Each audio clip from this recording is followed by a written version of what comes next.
Hello students, आज मैं आपको समझाने जा रहा हूँ काउंटर करंट मैकेनिज़्म के बारे में। जैसा कि आप सभी ने इसका नाम सुना होगा, कुछ हद तक आप इसके बारे में शायद जानते भी होंगे। जैसा कि मैं बता दूँ आपको, काउंटर करंट मैकेनिज़्म का यूज़ जो है हमारा नेफ्रॉन्स में होता है। ये एक मैकेनिज़्म है जिसके थ्रू हमारी यूरिन की कंसंट्रेशन डिसाइड की जाती है। बॉडी ऑटोमेटिकली इसको डिसाइड करती है कि किस कंसंट्रेशन ऑफ यूरिन को बॉडी से एक्सक्रीट आउट किया जाएगा। शुरू करता हूँ इस टॉपिक को। तो जैसा कि हम सभी जानते हैं, वो एनिमल्स या वो ऑर्गेनिज्म जो अपने बच्चों को जन्म देते हैं, कुछ एनिमल्स ऐसे होते हैं जो अपने अंडों को जन्म देते हैं, और कुछ एनिमल्स ऐसे जो अपने बच्चों को जन्म देते हैं। अंडों को जन्म देने वाले एनिमल्स को ओवी पैरस कहा जाता है, और बच्चों को जन्म देने वालों को बेबी पैरस कहा जाता है, या मैमल्स भी कहते हैं उन्हें हम।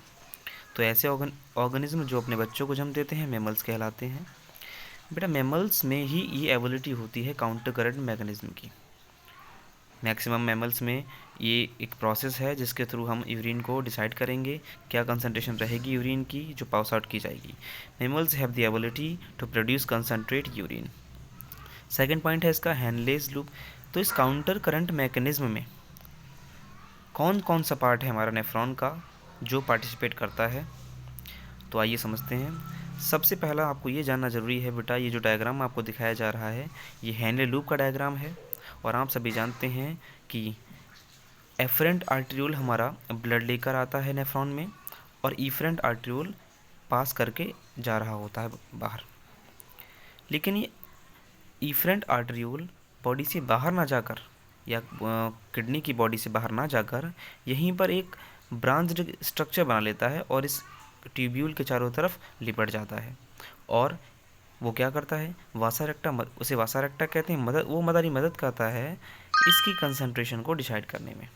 कैसे डिसाइड होगी आगे सभी अभी जानेंगे आगे।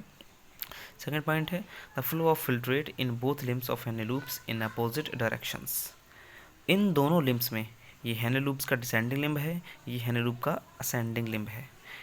इधर से इसका मोशन बेटा डाउनवर्ड और इधर से इसका मोशन अपवर्ड रहता है। बट ये जो बासा रेटा इसके ऊपर चारों तरफ से लपेटी हुई होती है, इसका मोशन बेटा इसके एंटीगोनिस्टिक होता है। जब ये इधर से इधर जाएगा, मतलब ये हुआ कि वासा रेक्टा के फ्लूइड का मोशन इधर से इधर रहता है, एक दूसरे के अपोजिट इनका मोशन होता है, जिससे कि हमें मदद मिलती है रीअब्जॉर्प्शन को ईजिली कराने में। आइए समझते हैं किस तरह से कंसंट्रेशन डिक्रीज और इंक्रीज होती है। आप सभी जानते हैं कि डिसेंडिंग लिम्ब ऑफ हेनेलूप में वाटर का रीअब्जॉर्प्शन होता है। असेंडिंग लिम्ब ऑफ हेनेलूप में NaCl या सॉल्ट्स का रीअब्जॉर्प्शन होता है। जब आप किसी सॉल्यूशन में से सॉल्वेंट को निकाल दें, वाटर को निकाल दें, तो वो सॉल्यूशन ऑटोमेटिकली गाढ़ा हो जाता है, कंसंट्रेट हो जाता है। जब आप किसी सॉल्यूशन में से सॉल्ट को निकाल दें या सॉल्यूट पार्टिकल्स को निकाल दें, तो वो सॉल्यूशन ऑटोमेटिकली कैसा हो जाएगा, डाइल्यूट नहीं हो जाएगा, यस डाइल्यूट हो जाएगा। तो जब आप डिसेंडिंग लिम्ब ऑफ हेनेलूप में वाटर का रीअब्जॉर्प्शन करा देते हैं, तो आपका जो कंसंट्रेशन है वो इंक्रीज़ करता हुआ चला जाता है, गाढ़ा होता हुआ चला जाता है सॉल्यूशन। फिर जब आप असेंडिंग लिम्ब ऑफ हेनेलूप में NaCl का रीअब्जॉर्प्शन करा देते हैं, तो हमारा जो सॉल्यूशन है यूरिन जो है हमारा, वो हमारा इसकी कंसंट्रेशन डिक्रीज़ करती हुई चली जाती है। आपने डायग्राम में दिख रहा होगा 300, 600, 900 इंक्रीज़ कर रही है कंसंट्रेशन। इसका मतलब सॉल्यूशन हमारा कंसंट्रेट हो रहा है। एक लिमिट तक इस सेंटर पॉइंट पर आकर हमारा 1200 मिलीऑस्मोल हो जाता है। उसके बाद हमारा सॉल्यूशन जो है उसकी कंसंट्रेशन डिक्रीज़ होती हुई चली जाती है, 900, 600, 400, 300, 200। तो इस तरह से आपने देखा कि किस तरह से कंसंट्रेशन डिक्रीज़ हुई और किस तरह से कंसंट्रेशन इंक्रीज़ हुई। यहाँ पर इंक्रीज़ हो रही है, यहाँ डिक्रीज़ हो रही है। जिस सॉल्यूशन में कंसंट्रेशन इंक्रीज़ हो रही होती है उसे हाइपरटोनिक कहते हैं। इसकी कंसंट्रेशन ज़्यादा है बेटा, तो इसकी हाइपरटोनिक कहेंगे। यहाँ पर कंसंट्रेशन कम हो रही है तो इसकी कम है, इसे हाइपोटोनिक कहेंगे। हाइपो मतलब डाउन और हाइपर मतलब अपर, हाई। तो इसकी कंसंट्रेशन हाई है इसलिए इसे हाइपरटोनिक, और इसकी कंसंट्रेशन डाउन है इसलिए इसे हाइपोटोनिक कहेंगे।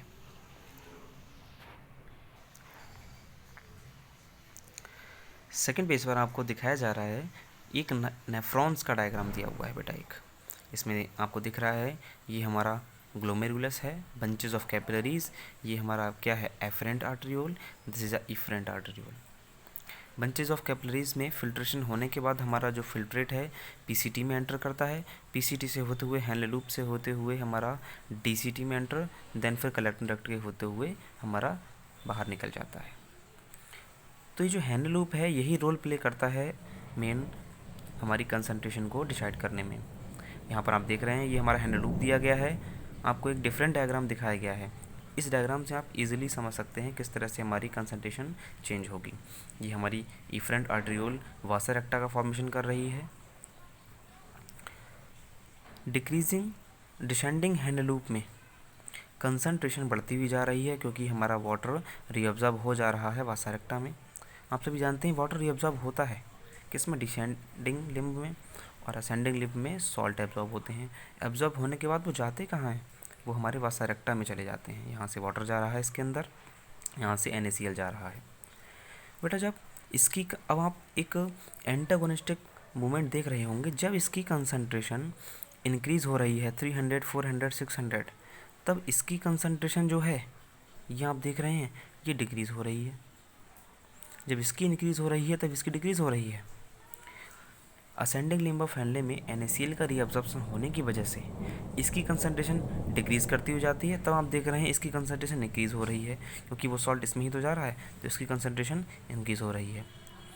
तो एक पॉइंट निकल के आता है, जब descending limb of hand loop में वाटर के निकल जाने के कारण इसकी कंसंट्रेशन इंक्रीज़ हो रही थी, उसी वाटर के वासा रेक्टा में चले जाने के कारण इसकी कंसंट्रेशन जो है वो डिक्रीज़ हो रही है।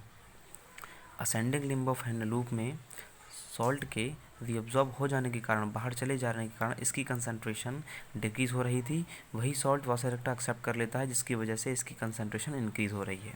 तो यही जो इनका अपोजिट एंटागोनिस्टिक रिलेशन निकल के आ रहा है, इसी को हम कहते हैं काउंटर करंट मैकेनिज्म। जब इसकी कंसंट्रेशन इंक्रीज़ हो रही है देन इसकी डिक्रीज़ हो रही है, जब इसकी कंसंट्रेशन डिक्रीज़ हो रही है तब इसकी कंसंट्रेशन इंक्रीज़ हो जा रही है। तो इस मैकेनिज्म को हम कहते हैं काउंटर करंट मैकेनिज्म। आशा करता हूँ कि आपको समझ में आया हो। अगर आपको अच्छा लगा है तो चैनल सब्सक्राइब कीजिए, अपने दोस्तों के साथ, अपने साथियों के साथ वीडियो को शेयर कीजिए, कमेंट कीजिए और बताइए मुझे कि आपको कितना पसंद आया। Thank you very much.